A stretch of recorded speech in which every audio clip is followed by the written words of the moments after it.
Hi everyone, in this video we're going to work on page 367, page 368, problem 1 and 2, and got it 1 and 2. So in this section we're going to practice how to multiply and divide radical expressions.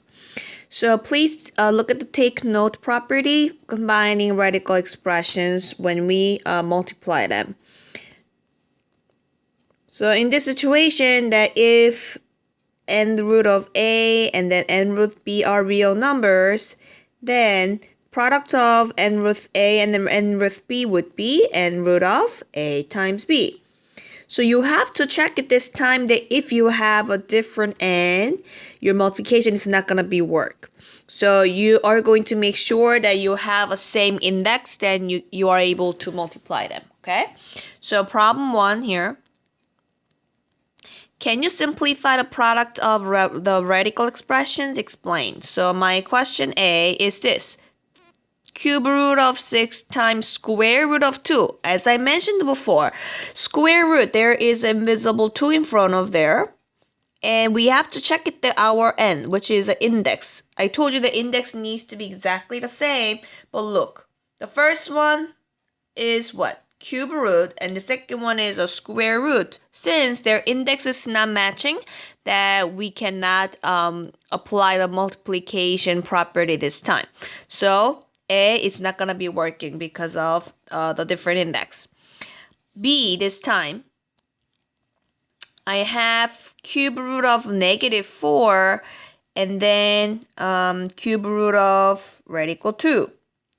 Alright, so I checked in my index that their index are exactly the same, which is 3. So yes, it's gonna be working. Then how do we work on this? Multiply the number a and b, -4 and 2 at the same time. Then there would be cube root of 8, -8. So cube root of -8, how do I simplify on that?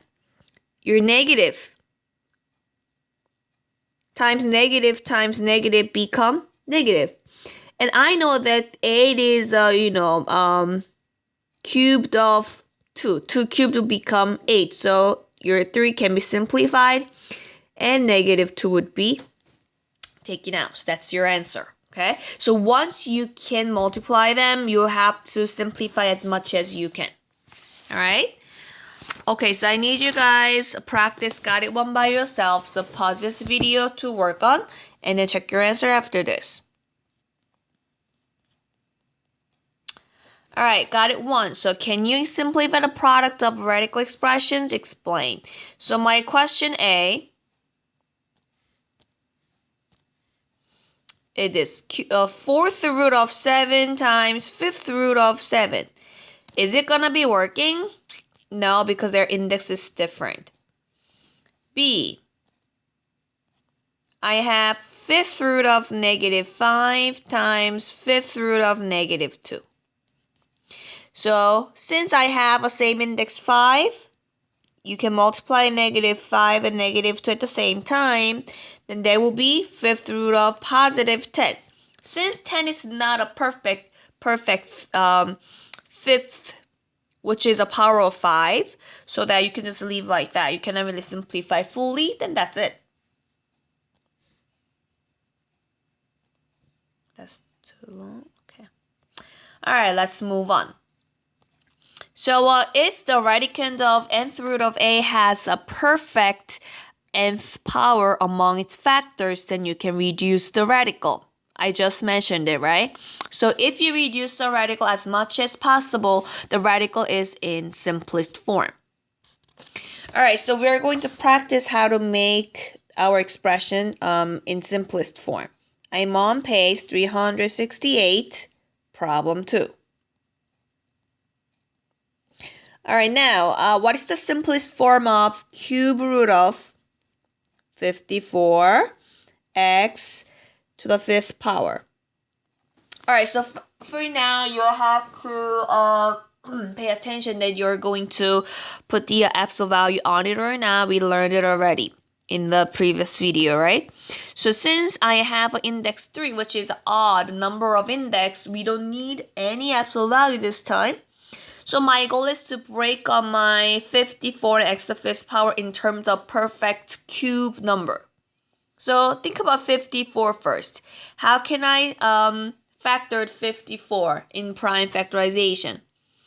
I can put 3 here. 3 can go into 54 18 times, right?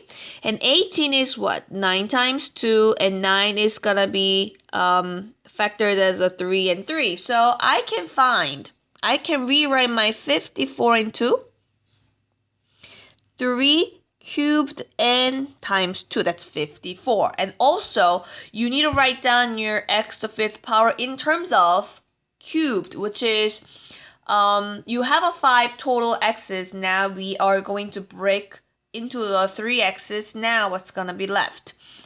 So I can rewrite my x to the 5th power as x cubed n x squared, right?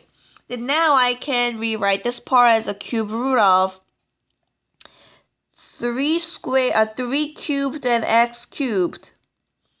The reason why I'm doing this, I wanted to cancel that one out. Now I can write it down as leftovers, which is 2nx squared. Okay? I'm just telling you that these are all 3. Okay, this is cubed. This is cube root. So make sure if you don't put anything, that means square root, right? Except that you have to write down the index. All right, now what? So I would take my 3 out and x out so that you are having 3x. That's equivalent to the cube root of x cubed, 3 cubed and x cubed. Now what? You're going to write that down together. That's our answer. So for now, I don't have to put absolute value on it because my index is odd number. Alright? So I need you guys to work on got it 2 by yourself. So once you're done, please check your answer. Alright, got it 2. What is the simplest form of cube root of 128x to the 7th power? Alright, so let's do the prime factorization of 128. What 2 number makes 128 by times? You can simply starting with 2 if you want to. So 2 can go into 12 6 times and 8 4 times. And then I know that 64 can be break with 4 and 16. And then 16 can be 4 and 4. So I know that 4 cubed would be exactly same as 64. So now I can rewrite my 128 in terms of 4 cubed and times 2. Now what?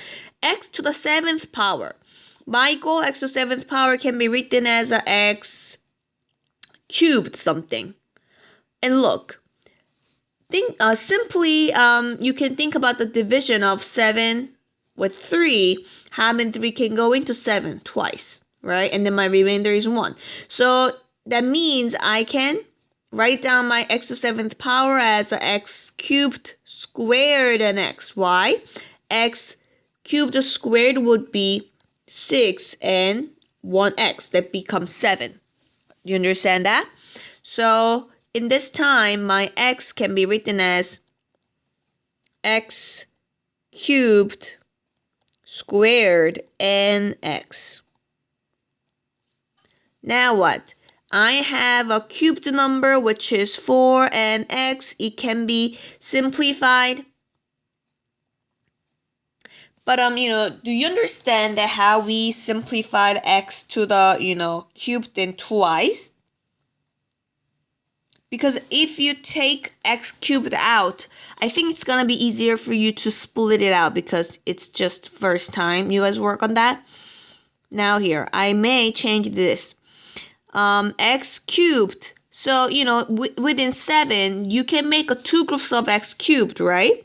X cubed, and you have an x there. So 3 plus 3 plus 1 becomes 7. That's 3 again.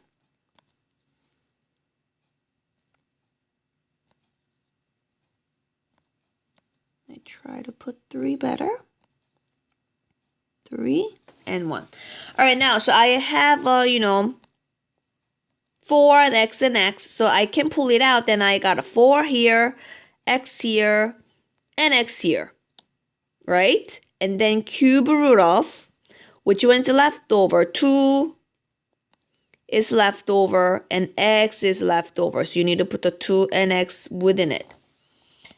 And then now, how do I simplify? Guys, it looks like, it looks like my 3 is like 2 away from my radical. You are going to put your 3 right next to it so it doesn't really confused with your power of x or index. So now what? X times x become x squared. So I can write down 4x squared and then cube root of 2x. That is going to be my answer. As I said, this is a power of 3. We don't have any absolute value needed. But, next video, we're going to think about when we need to put the absolute value and then we can omit that. When we can omit the absolute value on it. Alright, so I hope this video helped you. We're going to see the next video. Bye.